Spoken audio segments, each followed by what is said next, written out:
Hello বন্ধুরা, good morning. আজকে কিন্তু প্রচণ্ড গরম, আমাকে দেখেই তো বুঝতে পারছেন ঘেমে গেছি। মানে একটা ভ্যাপসানি টাইপের গরম। আর এখানে আমার রান্না স্টার্ট হয়ে গেছে। তাহলে শাশ্বতীস ডেলি ব্লগে আপনাদের সবাইকে জানাই স্বাগত। তাহলে সবাই নিশ্চয়ই ভালো আছেন, আমিও ভালো আছি। আর এই কামনা করেই আমি ব্লগটা শুরু করলাম। আর এখানে হচ্ছে মাছের ঝোল, বেগুন দিয়ে আলু দিয়ে। এটা আপনাদের দেখানো হয়নি অন ক্যামেরায়। এই যে এখানে হচ্ছে পোনা মাছ আর চারা পোনাও আছে, ওই মানে মৌয়ের বাবার জন্যে। আর আমাদের হচ্ছে পোনা মাছ, আমি তো মাছ খাই না। ওইটা বেগুন দিয়ে আলু দিয়ে ঝোল করছি। আর একটু ভাবছি পোস্ত করব, যেটা আমি খেতে পারবো বা আমার কর্তা খেতে পারবে। ছেলে অফিস বেরিয়ে যাচ্ছে, নাতনি সবে উঠলো। আর আমি একটু চা খাবো। আজকের উঠতে দেরি হয়ে গেছে, শরীরটা ভালো না। এই ঠিক আছে, তাহলে দেখতে থাকুন ব্লগটা, নিশ্চয়ই আশা করছি ভালো লাগবে। বলে কথা, কালকে গোবিন্দর মা জানেন খুব জোর পড়ে গেছে আমার এখানে। জল জল ছিল, কালকে তো কিছু শুকোচ্ছিল না, আর ধুপুস করে পড়ে গেছে।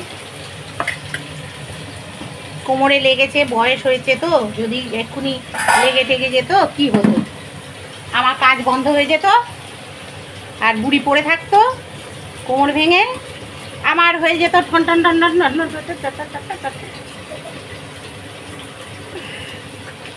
আবার কি হতো?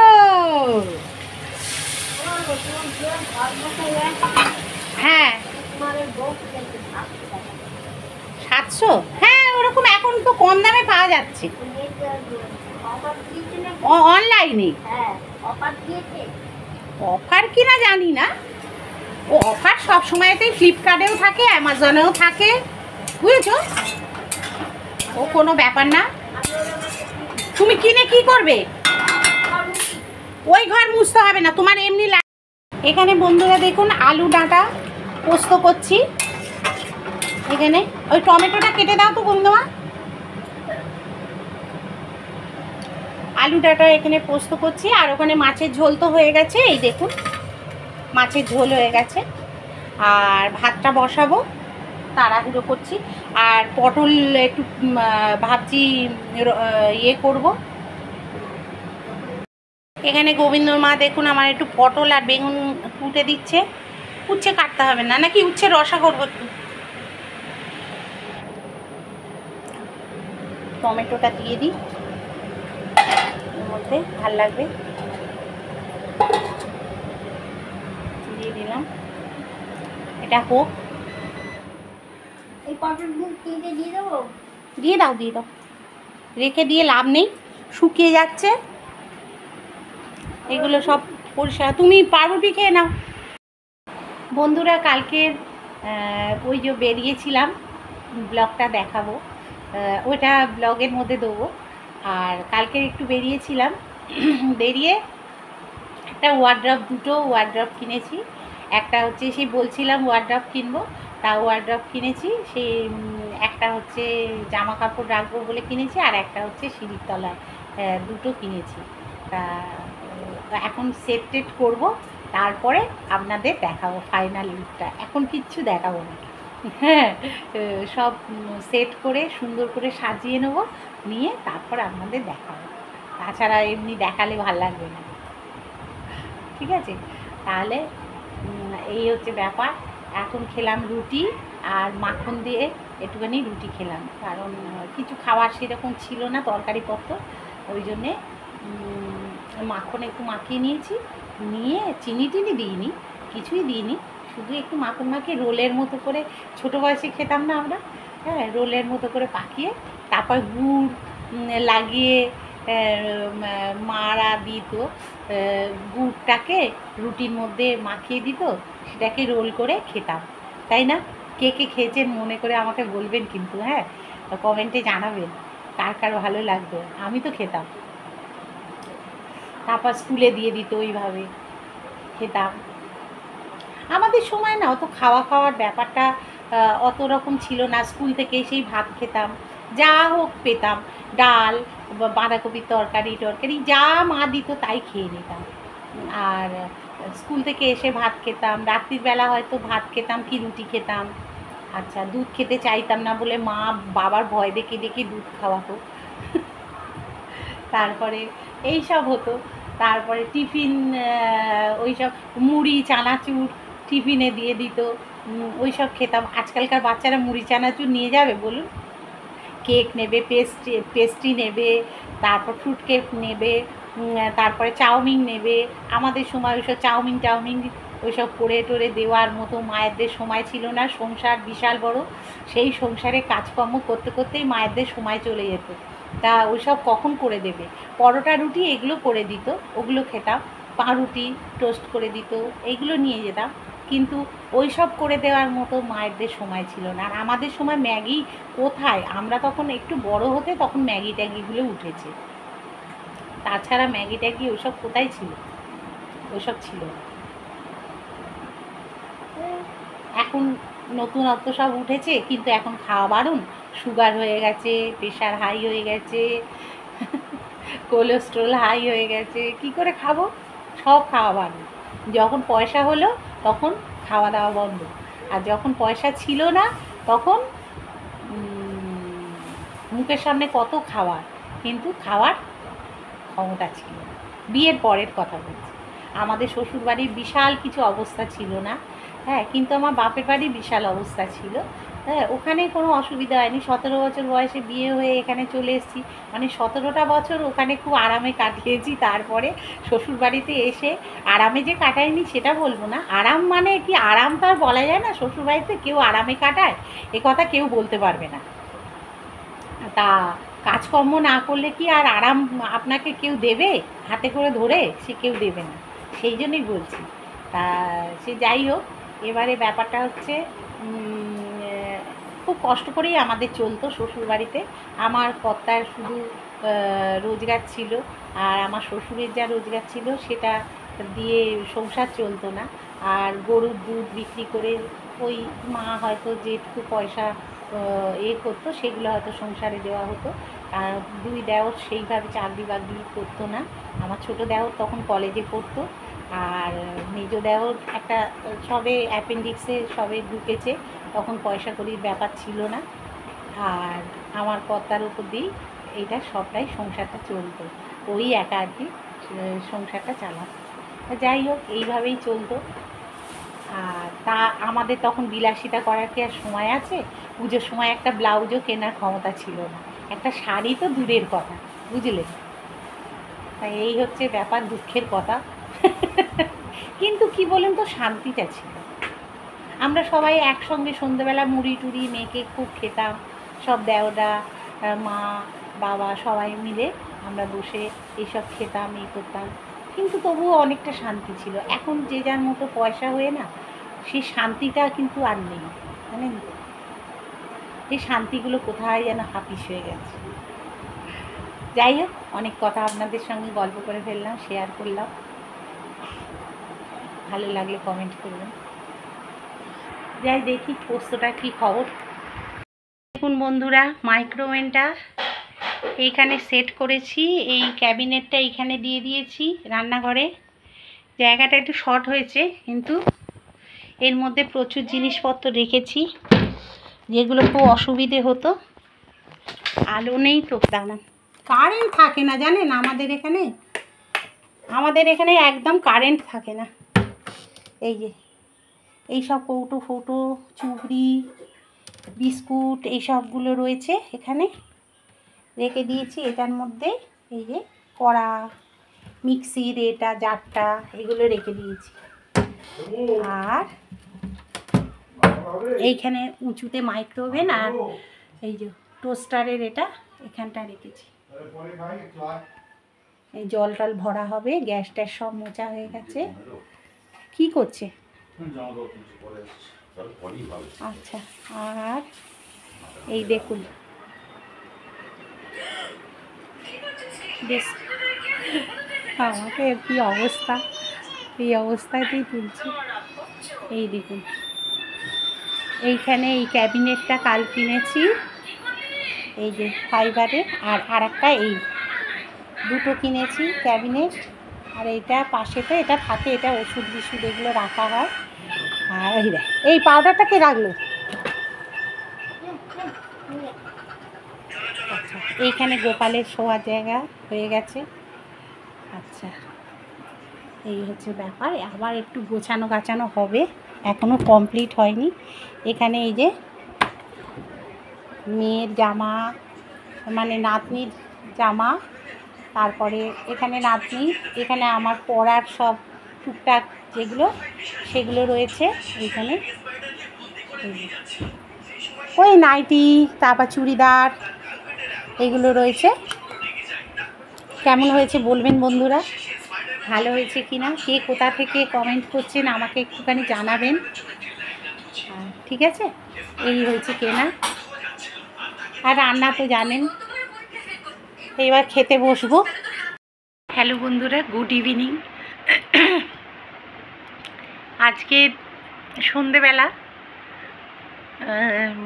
একেবারে সন্ধেবেলার দিকেই চলে এলাম আপনাদের সঙ্গে কথা বলতে। আর এখানে দেখুন সব জামা কাপড় ভাঁজ করছি। এই যে এত জামা কাপড় রয়েছে, এই যে সব ভাঁজ করছি, প্রচুর জামা কাপড়। তা আর কি করব, ওই জন্যে জামা কাপড়গুলো ভাঁজ টাজ করে নিই। আর তারপরে একটুখানি রাত্রিরে রান্না বাকি আছে, একটু ফুলকপি আলুর ডালনা করব, আর কিছু করব না। তা এই রান্না করব, আর তো কিছু করার নেই। আর কি করব বলুন তো, করার আর কিছু নেই, কারণ মৌয়ের বাবা তো সব কিছু খান না, এই জন্যেই মুশকিল। মৌয়ের দাদাও সব কিছু খায় না, এই জন্যে মানে ইয়ে করতে পারি না, সব কিছু রান্না করতে পারছি না। হ্যাঁ, কারণ যে কদিন থাকবেন সে কদিন মানে এইভাবেই আমাকে করতে হবে, কারণ ওনারা তো মিষ্টি খান না, ওই জন্যে মিষ্টি ছাড়াই রান্না করতে হচ্ছে। আর কী করব, এই চলছে। আর তাহলে জামা কাপড়গুলো ভাঁজ করে নিয়ে তারপরে আবার আসছি, একটু রান্নাটা করব, ওটা শেয়ার করবো এখন একটু।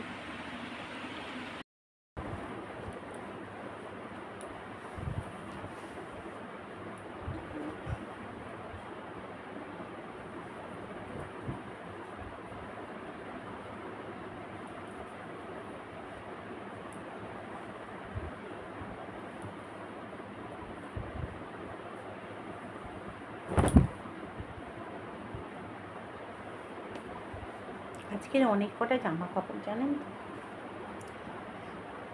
ভাঁজ করতে করতে হাত ব্যথা হয়ে যাবে। মা এলে ভালো হতো, দুজনে মিলে ভাঁজ করে নিতাম। মা অনেক সময় আসে, এসে ওই সন্ধ্যেবেলা করে আসে, তো ওই যখন দেখে আমি করছি ভাঁজ টাঁজ, ওই আমার সঙ্গে সঙ্গে একটু করে, ভালো লাগে। শাশুড়ি হয়ে দুজনে মিলে করি, অন্য কিছু না, ভালো লাগে। মাও হাতে হাতে করে নেয়, ঝপঝপ হয়েও যায়। ছেলে এলো অফিস থেকে, দুজনে মিলে চা খেলাম। আর নাতনির জন্য ম্যাগি করেছে ওর মা, নাতনি বললো ম্যাগি খাবে, তা ওর মা সেই ম্যাগি করেছে, ম্যাগি খাওয়ালো বোধহয়, নাকি খাওয়াচ্ছে। আর রান্নাঘরে মনে হয় মৌ রয়েছে, তাহলে মনে হয় খাওয়ানো হয়ে গেছে।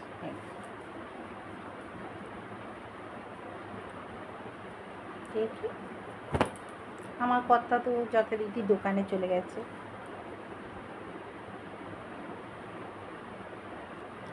কি ভেবেছিলাম জানেন, ভেবেছিলাম সারা জীবন তো ওর সঙ্গে আমার মানে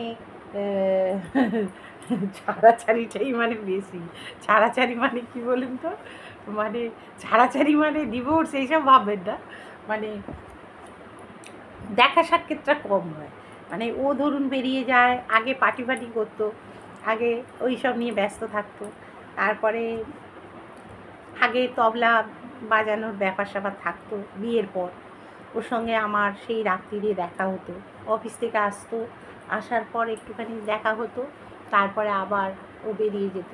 আবার যখন আসতো তবলা টবলা বাজিয়ে টাজিয়ে যখন আবার আসতো, তখন অনেক রাত্রির হয়ে যেত। আর ওই তারপরে ও খাওয়া দাওয়া করতো, এ করতো, ভাইয়েরদের সঙ্গে ফ্যামিলির সঙ্গে একটু গল্প টল্প করতো। আমার সঙ্গে অত টাইম দেওয়ার সময় ওর থাকতো না। তা যাই হোক, এইভাবেই আমাদের জীবনটা চলেছে। তা আমরা কিন্তু কোনো দিন বেড়াতেও যাইনি ওই ইয়েতে, বলুন না, হানিমুন কোনো দিন যাইনি আমরা, কোথাও যাইনি বিয়ের পর। তা সেই জন্যে কোথাও যাওয়াও হতো না। ওই জন্য বলছি না, আমার বেরোনো ব্যাপারটা নেই।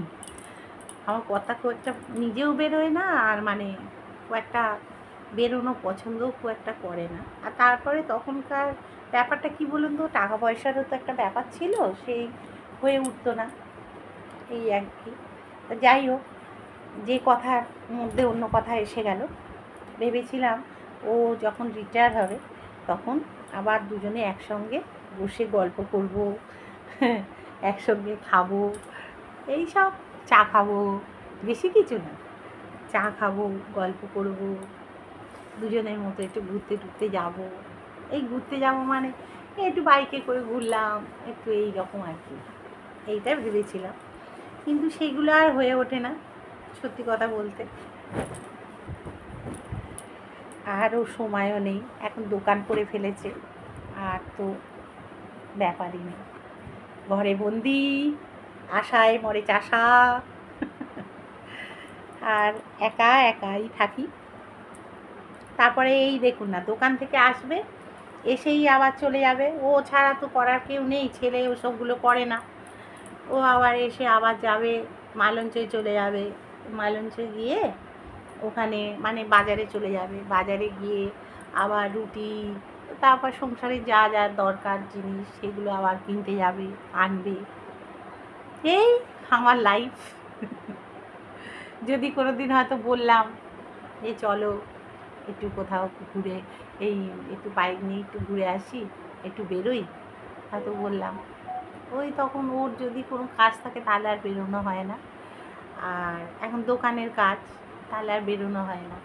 আর নয়তো বলে আচ্ছা তাহলে তাড়াতাড়ি করো, রেডি হও, চলো, মানে হুটপাট করে যাওয়া আর আসা, মানে রুটি কিনবো, পাউরুটি কিনবো, টক দই কিনবো, এই সব জানেন তো, বিস্কুট কিনবো, মানে নিজের আর আমার টাইমটা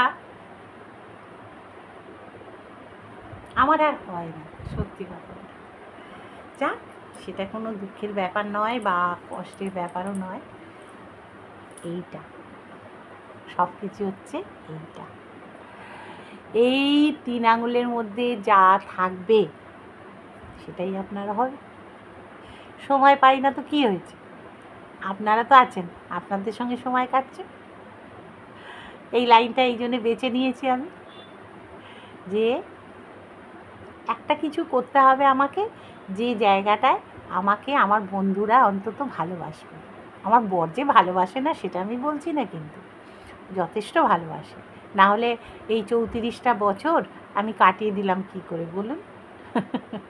সেটা কথা হচ্ছে, অনেক সময় একাকিত্বটা বড্ড গ্রাস করে, তখন মনে হয় যে একটু কথা বলতে পারছি না, একটু যদি ওর সঙ্গে একটু কথা বলতে পারতাম, বা সব কথা আবার কি বলুন তো, আমার কথার সঙ্গে শেয়ারও করা যায় না।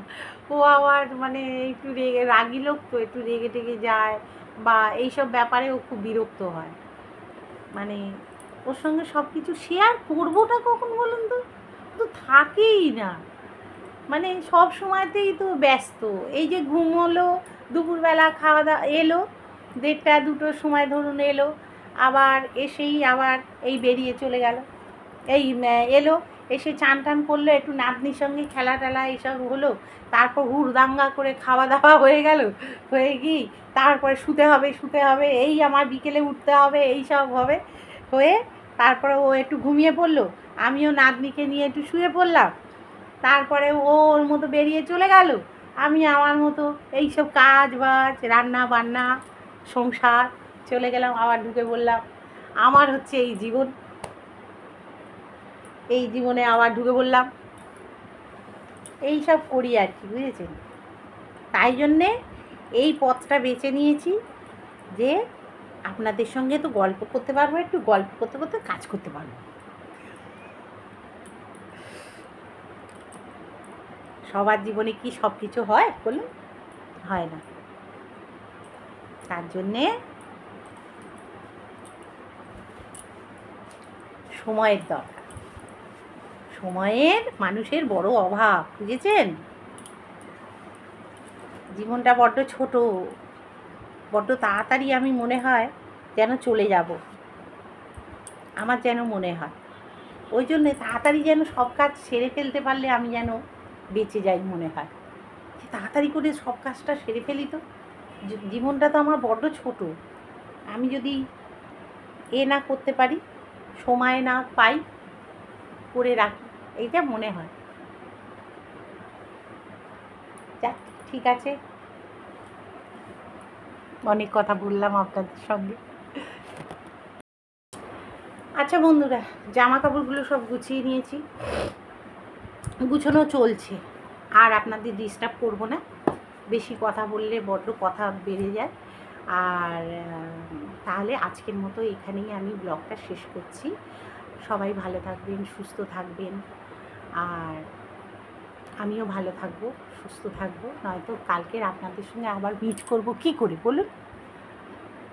যাই হোক, আর নতুন যারা সাবস্ক্রাইব করে দিয়ে যাবেন চ্যানেলটাকে, লাইক করবেন, শেয়ার করবেন, কে কোথা থেকে দেখছেন একটু কমেন্টের মাধ্যমে জানাবেন, কার কীরকম লাগছে আমাকে সেটাও জানাবেন, খারাপ লাগলেও বলবেন, ভালো লাগলেও বলবেন, হ্যাঁ, তাহলে আমি খুব আনন্দ পাবো। আজকের মতো তাহলে টাটা।